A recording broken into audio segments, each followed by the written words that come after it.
This is going to rank as one of the biggest college football chokes in quite some time because the amount of hype for the Oregon Ducks going into the Rose Bowl against Ohio State didn't match the poor performance that they put together. Now, with Oregon's quarterback kind of claimed by many to be the best overall statistical college quarterback of all time, didn't play out as Ohio State blasted the top-ranked Oregon Ducks 41-21 in the Rose Bowl. I watched majority of the contest and it wasn't that close. Now, Jeremiah Smith caught two of Will Howard's three long touchdown passes during Ohio State's sensational 34-point first half, and the number 6 Buckeyes roared into the college football playoff semifinals with a convincing 41-21 victory over number 1 Oregon in the 111th Rose Bowl game on Wednesday night. Now, for a lot of people in Canada, we used to watch a Rose Bowl. Sometimes it'd be determined in number 1, but with the playoff system, the Rose Bowl would be almost 2 weeks before the final number 1. Now, Howard passed for 319 yards. Emeka Egbuka also caught a long TD pass, and Trayvon Henderson made a 66-yard touchdown run in a redemptive Rose Bowl for the Buckeyes, who were 12-2 entering the contest, and the CFP's number 8 seed, whose big game execution sometimes hasn't matched the formidable talent this season, according to Oregon Public Broadcasting. Ohio State has seized the second chances created by their first 12-team CFP, emphatically blowing out the tournament's number 1 seed. The Buckeyes scored on 6 of their first 7 drives and took a 34-0 lead late in the second quarter on the nation's only remaining unbeaten team and the granddaddy of them all. Ohio State is headed to the Cotton Bowl on January 10th to face number 10 Texas for a berth in the national title game. The Longhorns barely advanced earlier Wednesday, holding off Arizona State 39-31 in a double overtime Peach Bowl. It wasn't as good as the score indicated, by the way. Now, Dylan Gabriel passed for 299 yards and hailed Trajan Holton for 2 touchdowns for the Ducks, which ended their campaign 13-1, whose dreams of their first national title were flattened on the famed Rose Bowl turf. Oregon's 14-game winning streak also ended. Now, 11 days after routing Tennessee to open the playoff, Ohio State dominated this rematch of the Big Ten team's regular season thriller, won 32-31 by the Ducks in Eugene, Oregon on October 12th. Now, Smith, the Buckeyes' standout freshman playmaker, had a remarkable bowl debut with 7 receptions for 187 yards, including 5 catches for 161 yards in the first half alone, hauling in scoring passes of 45 and 43 yards. This was the third time the Ducks and Buckeyes met up in the Rose Bowl, or Ohio State bet Oregon in 1958, 2010, and now 2025. So that's 67 years, 0-3. The two teams also met earlier this season, again when the Ducks held off the Buckeyes with a 1-point win. Oregon went on to become the Big Ten champions in their first season within the conference. Now, the recent history between the Ducks and Buckeyes has been of a high-stakes variety since the 2010 Rose Bowl, continuing the first title game of the 4-team CFP after the 2014 season, and carrying over to the first meeting as Big Ten foes in the Oregon's win earlier this year.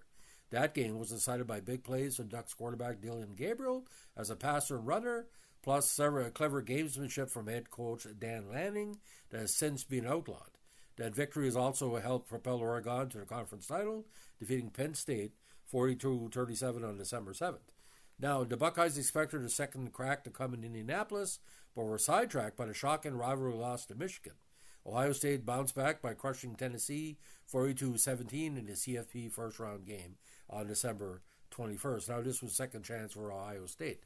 Now, ladies and gentlemen, the thing about the Rose Bowl, the best team sometimes doesn't win, and a lot of times the best team should win, but they don't. Now, according to 24/7 Sports, we just talked about that, Oregon and Dan Lanning are going to face scrutiny after a shocking Rose Bowl blowout loss against Ohio State. Now, in a college football playoff marked by blowout losses, the most stunning outcome unfolded at the Rose Bowl as Ohio State dismantled top-ranked undefeated Oregon 41-21, like leading 34-0 early. Now, the game felt over almost as soon as it began. Ohio State scored just 3 plays in, setting the tone right away for what quickly became a one-sided rout. The 20-point threatened some of the worst losses by a 1-point number one ranked team since 2000. Now, Oregon head coach Lanning, who had silenced critics earlier this season with a Big Ten title win against Penn State, now faces renewed scrutiny after the Ducks' inability to compete on the biggest stage.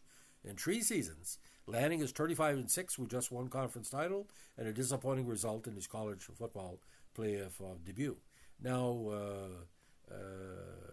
according to various social media, one called it a splattering in Pasadena, and basically, in one guy said the Oregon Ducks died of dysentery after the first half, and that's what was happening.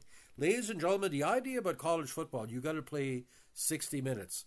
Now, I know that Oregon had a lot of good players, but you got to understand, ladies and gentlemen, it seems like the more traditional Rose Bowl teams, including Ohio State, Michigan, UCLA, USC, play almost like that as a home game.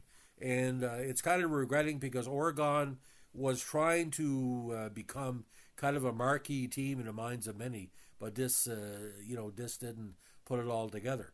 So, ladies and gentlemen, as it goes right now, we got various playoff games coming up. And of course, the best comment was from USC fans. USC fans, according to Trojans Wire, said USC fans loved that Oregon lost, but Ducks never should have played Ohio State. Now, the idea that USC should have been in the playoff system kind of works together because USC had a strong team this year.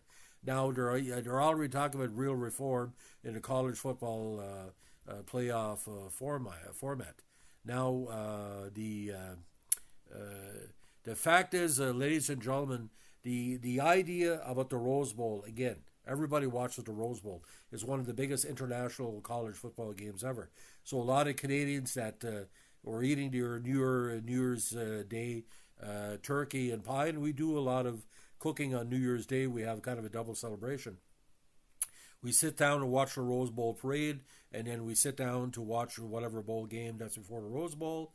And of course, it could have been back in the day the Orange Bowl or the Sugar Bowl. But ladies and gentlemen, to watch Ohio State dismantle Oregon so easily, it reminds me a lot of how the 49ers knocked off Denver in the Super Bowl years ago. I know it's been a number of years. But Oregon didn't show up, and that's saying a lot because Oregon usually is a key team. They're overachievers. But if you're going to beat Ohio State, you got to score points. You got to hold them on defense, and you got to score on offense, and you didn't do that. So, ladies and gentlemen, I know it's a shock, but Oregon has been eliminated as a number one seed, and the playoffs continue. And ladies and gentlemen, just remember, there's always excitement at the Rose Bowl. It doesn't matter who it is. Going back to the USC, UCLA, and Warren Moon years. Have a good one. Bye.